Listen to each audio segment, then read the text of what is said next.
Thanks, Brad. When we think about change, Tim was saying earlier, as entrepreneurs, if you don't, you always got to be getting better, and that means change. We kind of go, yeah, well, we expect that. But what I'd like to talk to you today, and I'd ask you to think about today, is what's something that you know you kind of got to change, but it's a bit of a struggle? That you kind of go, is it about your business? Is it something in the systems? Is it something in your business structure that needs to be changing? Is it your health? Is it something in your relationship? Is it about establishing a work-life balance? So these things, there's something there that you need to change, but it's just a struggle. You know what you've got to do, but you have a hard time doing it. Often with my clients, as a dietitian, the people are often wanting to lose weight, and that's like, I know what to do and I want this really badly, but I just can't seem to make it happen.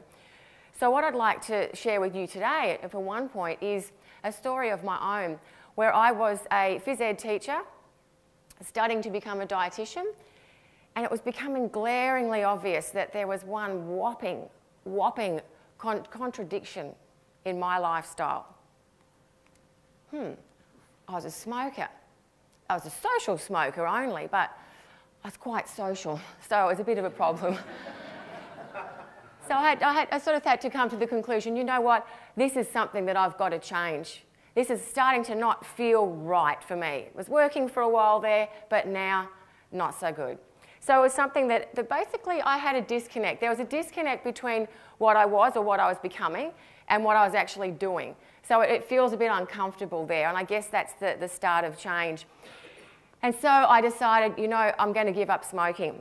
And funnily enough, literally last week, an old friend, an old school person from primary school contacted me on Facebook and said, you know what, Lisa, last time I saw you, you had a drink in one hand and a cigarette in the other, and you were studying phys ed or nutrition or something like that. He goes, you're looking okay now, so clearly you've sorted that out. I had to write back and say, well, the good news is I don't smoke anymore. So, but anyway, so I'm a work in progress, as we all are. So there was a disconnect here, and it was becoming obvious, obviously, to other people as well, not just to me. So I made the decision, okay, I'm giving up smoking. And one of my friends said, again? Wow. And another one said, Lisa, why don't you just resign yourself to the fact that you're a smoker? And I thought, geez, Paul's right, you really do need to surround yourself with positive people. You need to get a new set of friends. But anyway, what I was thinking at that point was, you know what, is it potentially about determination? Determination will get me through this. If I'm determined enough to give up smoking, then that's what that'll be the key, that's enough. But I actually come to realise when I talk to people and understand a bit more about change, is that it's not a white-knuckle journey. That's not a long-term solution. There's got to be some other options and some other thoughts that happen whilst you're planning what that's going to look like for you. So determination is certainly not enough. The thing that I've come to realise is, again, that you have to understand why. And it's interesting that we've been talking about whys, and I guess this why is just a little bit different to the business why, but it's still a why. So when I'm thinking about giving up smoking, I go, well, you know what? I'm a phys ed teacher starting to become a dietitian. This is really feeling a little awkward. My whole thing's about health, but I'm not that healthy. I could probably be fitter. I could probably save some money. Soon it would become it was about 15 years ago, so soon it would become sort of an antisocial kind of thing to be doing. I had a lot of good reasons why. But in actual fact, that wasn't what got me over the line. That wasn't what actually made me do it, because we've all got reasons why. And people certainly talk about, for me, they talk about health. They talk about making these changes. I've got to do this for my health. It's kind of like, you know what? You're not in hospital. You're looking pretty healthy to me. Why have you got to change? So sometimes these reasons that we have, we don't actually dig down deep enough to understand why. So this is how I explain it to people. The old circus tent. So you've got a number of poles around the outside, and you've got one big pole in the middle. So the ones around the outside are important, but if you don't have that big pole in the middle, the whole thing falls down, or it never really ever looks like a circus tent, or it never really looks like a plan. So basically, you've got to dig down and work out your why. Why is it that you want to change? So certainly, it's if I have conversations with people and they say, you know what, I want to look better, I want to feel better, and these are all things that are really interesting and getting a little bit closer to the why. Because yes, it's about health, and yes, it's about confidence, and yes, it's about these things, but for what purpose? Why do you want to do that? And interestingly, when I think back to giving up smoking, the why for me is based on the 7 deadly sins. Pride. You know what? Just like Chris, if someone tells me, I bet you can't do that. Seriously? Yeah, I'm going to do that. So I had these people going, oh, Lisa, why bother? You really think you're going to do this? Yeah, I really think I'm going to do this. So therefore you get the circus tent, the big pole in the middle going, that's my pride at stake here. This is really important to me, so I'm going to make sure that I get this happening. Other things that when I talk about people, they're kind of, I use the 7 deadly sins because let's use them in a positive way. We feel them, but we're a little bit embarrassed by them, and I think the closer we get to those sort of gutsy reasons that means you're getting really close to your why. And when we think about the talk from the TED Talk yesterday, the golden circle with the why in the middle, getting into the limbic brain system, there was no words for that. So what you want is a reason that makes you go, I'm going to do this. I'm going to change this because this is cutting to the very core of where I am. So pride. You could be greed. You want to make more money. You want to save some more money.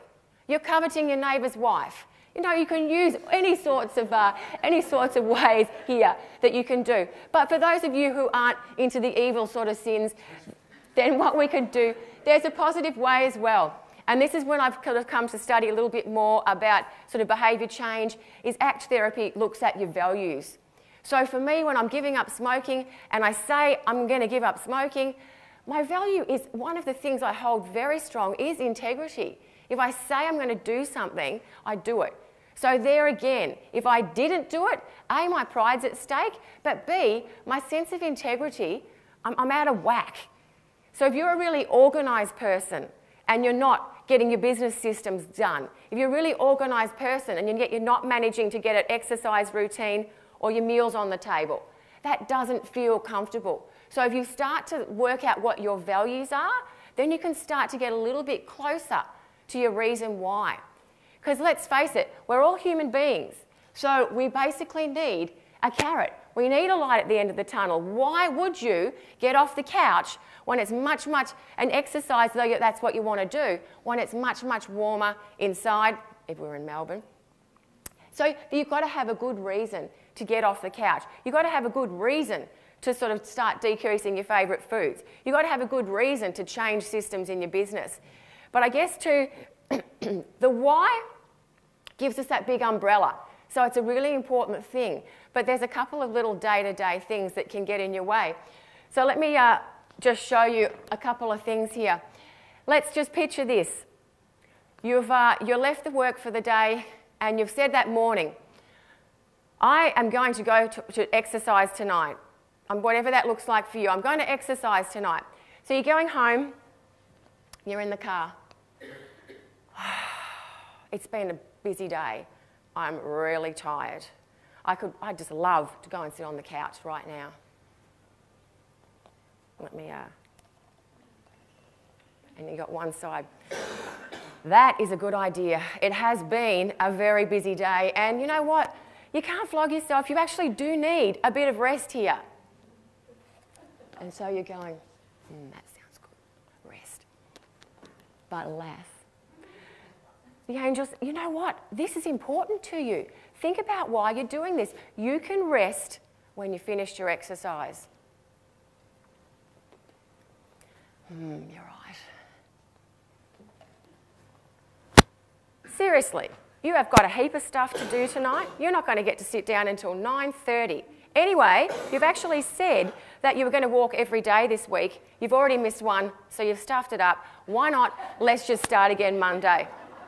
It's like, yeah. So, of course, it's home and sitting on the couch, but there's a little bit of a feeling of, you know what, that wasn't quite what I wanted to happen, but that's what kind of happens, isn't it? And then another one. You go, you know what, that is it. Easter is over. There is going to be no more chocolate. If I keep eating like this, I've got my winter weight on and it's already nearly not even winter, it's only May. So you're coming home and you're working at your desk. It's 3 o'clock already. God, I've just got that 3 o'clock slump. I could do with some chocolate. Damn it. I said this morning I wasn't going to have any chocolate. I can't do that. Seriously, I don't even know why you do things like this to yourself. You know you've never been able to control yourself before, so what made you think it was going to be any different this time? And you're there, yeah, that was a pretty bad thing to say. You know what? You really have to think about your why. You know what Lisa said? Target that why and go for it. Thinking, yeah.